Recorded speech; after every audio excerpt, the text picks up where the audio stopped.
Hola, ahora tenemos clase de economía. Uno de los temas importantes de economía es la distribución de la renta. Tratar de analizar si en un país los recursos están bien distribuidos entre sus habitantes. Para esto tenemos dos indicadores fundamentales. El primero de ellos es el índice de Gini. El índice de Gini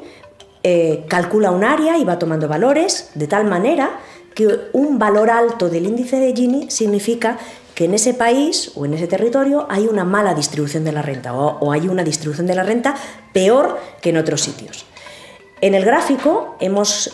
sacado el valor del índice de Gini en un montón de países europeos en el año 2007, justo antes de empezar la crisis, y en el año 2011, en pleno momento de crisis, cuando ya habían pasado 4 años de bajo crecimiento económico. Como vemos, en 2007 la distribución de la renta en España es claramente peor a la media de la zona euro y está es uno de los países que está más cercanos a la cola de países de distribución de la renta. Y lejos de pensar que la evolución ha sido favorable, en el gráfico de 2011 lo que vemos es que España pasa a ser uno de los peores países en distribución de la renta. O sea, estamos en uno de los 3 países con peor distribución de los recursos entre sus habitantes. Otro de los indicadores que tenemos es el que trata de medir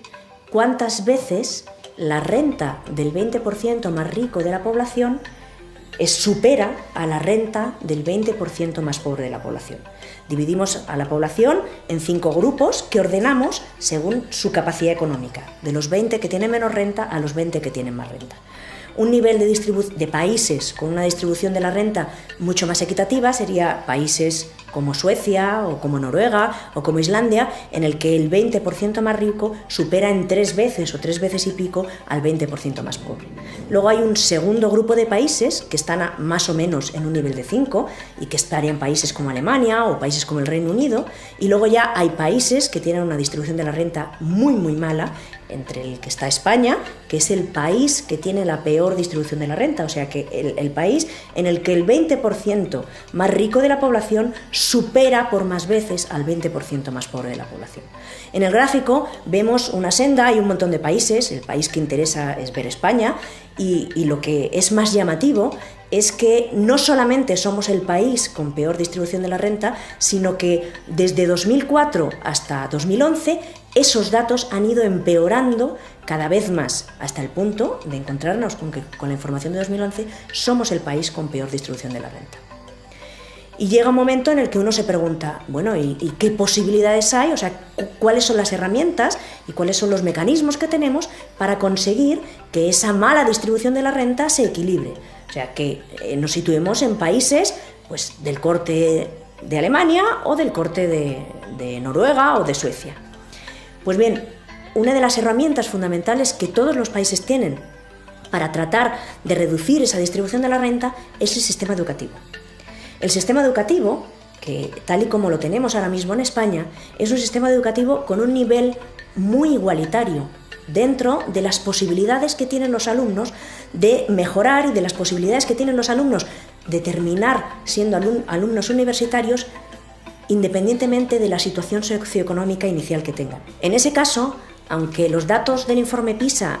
con los que nos machacan permanentemente diciendo que los alumnos españoles sacan muy mala nota en matemáticas, sacan muy mala nota en lengua, lo que en ningún caso se dice es que España tiene un sistema educativo muy igualitario, donde con diferencia con respecto a otros países, hay muchas posibilidades de que un alumno con una situación familiar, socioeconómica y cultural muy desfavorecida con respecto a otros, consiga llegar a una universidad y consiga terminar sus estudios universitarios.